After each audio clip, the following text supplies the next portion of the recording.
dikemukakan oleh sahabat-sahabat kita ni.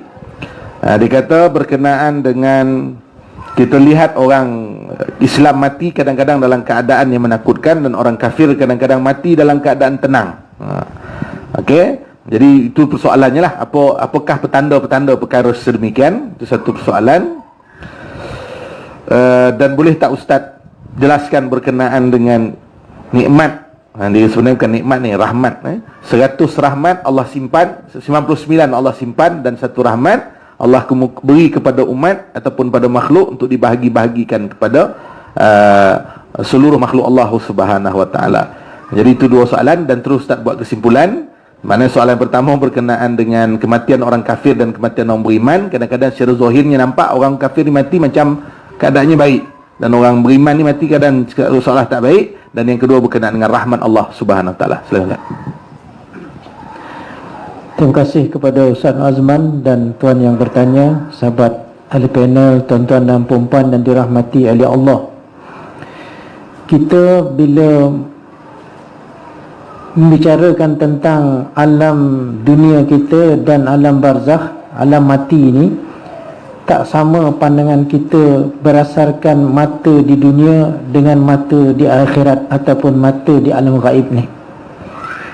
Tuan-tuan, jangan kita terpedaya dengan mati pada pandangan mata kita keadaan tu.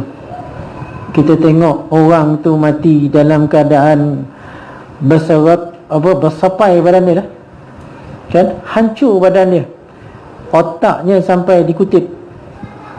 Di tengah jalan kita tengok ada orang Islam itu berkeadaan demikian. Tapi bila kita tengok, tuan-tuan, ada orang kafir melihat keadaan masjid negara, mati di dalam masjid negara tu. Tuan-tuan, Allah tak tengok tu, tuan-tuan. Dia melihat baik tak baik, tuan-tuan. Apa yang disebut oleh Ustaz Al-Fadil, Ustaz Ahmad Dasuki tadi, bahawa iman dan kufur. Kalau pasal orang kufur ni, tuan-tuan, talak tepi lah, tak payah cerita, dah tahu dah, kan? Itu kita punya gambaran dia, tuan-tuan. Sebab tu kadang-kadang kita tengok orang yang mati nampaknya bersahaja je, tapi semayang tak buat. Jangan dikobarkan mati dalam iman. Mencuri dah tu, 40 penyamun dicuri batang, nak mencuri rumah apa nama tu, nak cerita tu, kan? Akhir tu dibunuh, tuan-tuan. Senyum dah, senyum pula mati ni kanda. Tepek dia cakap, aku mati dalam iman dah. Tuan-tuan nak umpan, kan? Itu, tuan-tuan, filem Piramli itu dia nak mencerita reverse psychology. Tuan-tuan nampak, kena faham tu, ya. Baik, itu yang pertama. Berkaitan dengan rahmat ni, tuan-tuan, Allahu Akbar. Rahmat Allah ni, tuan-tuan, terlalu luas. Tak dapat kita nak kira, sebab Allah pun sebut, wa in ta'uddu ni'matallahi la tuhsuha. Kalau nak kira nikmat, belum kira rahmat lagi. Nak kira nikmat Allah Subhanahu wa tak terkira, tuan-tuan. Cuma yang dibagi ni, tuan-tuan, masya-Allah taala, tuan-tuan, ialah sebahagiannya. Cuma yang selebih itu yang disebut oleh Nabi sebagai tamamun ni'mah. Lalu sahabat tanya, apakah tamamun ni'mah? Ini, tuan-tuan, perkara ni, tuan-tuan, kalau kita biasa mengaji dengan almarhum Fadilatul Syekh Datuk Haji Muhammad Murtada bin Haji Ahmad rahimahullah, selalu disebut yang dikatakan tamamun ni'mah itu ialah dukhulul jannah, tuan-tuan dan puan. Tapi kita dengar pula berita bahawa masuk dalam syurga itu dengan rahmat. Tamamun ni'mah dengan rahmat.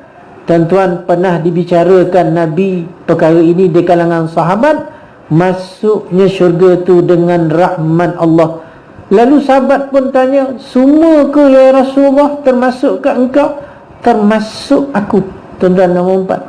Tapi kita jangan terpedaya pula, tuan-tuan. Kadang-kadang ada juga orang sekte yang terbalik, tuan-tuan. Rahmat Allah tu luas. Walaupun semayang saya makin tua, makin ke belakang, berkata Ustaz Sasuki tadi, tapi rahmat Allah tu luas. Kalau dia nak bagi, dia tak kira orang. Berdasarkan ayat ayat kursi, Allah nak bagi rahmat tak kira orang. Kalau dia nak, dia bagi. Tuan-tuan dan puan-puan, kita bicarakan kita punya lepak. Sebab Allah sebut apa? Faman kana yarju liqa'a rabbih falyamal amalan salihan wala yusyrik biibadati rabbih ahada. Siapa yang inginkan bertemu dengan Allah, mendapat rahmat, lalu menikmati nikmat daripada Allah Subhanahu wa taala, falyamal amalan salihan, sayugialah dia jangan bertangguh untuk beramal amalan yang saleh, wala yusyrik biibadati rabbih ahada, jangan dia melakukan perkara-perkara syirik, mensyirikkan Allah Subhanahu wa taala. Jadi tuan-tuan, perkara syirik ni tuan-tuan perbahasan dia luas tuan-tuan, tapi maksudnya tuan-tuan hendaklah melakukan taat. Kita berbuat baik dengan suami tetapi kita memusuhi mak mertua, tak dapat kita tuan-tuan dan puan. Kan kita nakkan Islam ni hebat, tapi kita tak menyokong orang yang nak memperjuangkan Islam, tak dapat rahmat tuan-tuan dan puan. Kadang-kadang tuan-tuan dan puan, kita alim, kita mengaji, pantang madrasah zin buat kuliah, kita datang, tapi dalam masa yang sama kita memutuskan hubungan silaturahim.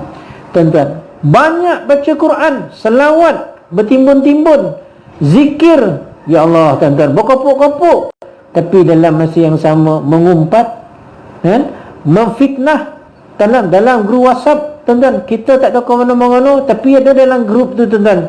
Kan, contoh mudah lah tuan-tuan, gambar Ustaz Nazman tuan-tuan dan puan, datang malam Jumaat, hantar Ustaz Nazman pun senyum, ditulis, kita sendiri yang tulis. Malam ni malam biasa, bahagia tu. Malam Jumaat, tuan-tuan kan. Ustaz Nazman tak pernah cakap macam tu, kita yang tulis. Itu fitnah namanya tuan-tuan dan puan. Hati-hati itu tuan-tuan dan puan. Kadang-kadang tuan-tuan kita ambil lah gambar atas siapa-siapa tuan-tuan kan. Kita pun buat lah, kan, cia macam Ustaz tadi tuan-tuan kan, fitnah. Sebab tu tuan-tuan, tu yang dikatakan oleh Ustaz Rizki tadi, bila sampai di depan Allah, taqabil kiri kanan, makna dah tak ada satu pun lah. Mana pergi pahala puasa, mana pergi pahala semayang, mana pergi pahala sedekah. Rasa banyak bagi dekat masjid, takkan tak ada. Rupa tuan-tuan, kita dah bagi ke orang pahala tu. Bila kita mengumpat orang tuan-tuan, kita transferkan kebaikan kita kepada orang tu tuan-tuan. Sebab tu tuan-tuan, Nabi pesan, benda-benda yang tak ada kena-mengena dengan diri kamu, tinggalkanlah. Min husni islamil mar'i tarku ma la ya'ni. Kan, daripada tanda-tanda orang yang berjaya mendapat rahmat dan nikmat itu ialah dia meninggalkan perkara-perkara yang tak ada kena-mengena dengan urusan agamanya, sebagai persiapan untuk dia pergi ke alam barzah, alam akhirat, dan bertemu saat diumumkan sama ada mendapat rahmat ataupun sebaliknya.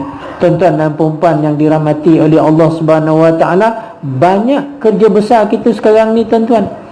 Kan? Banyak kerja besar kita yang kita nak buat sekarang ni tuan-tuan.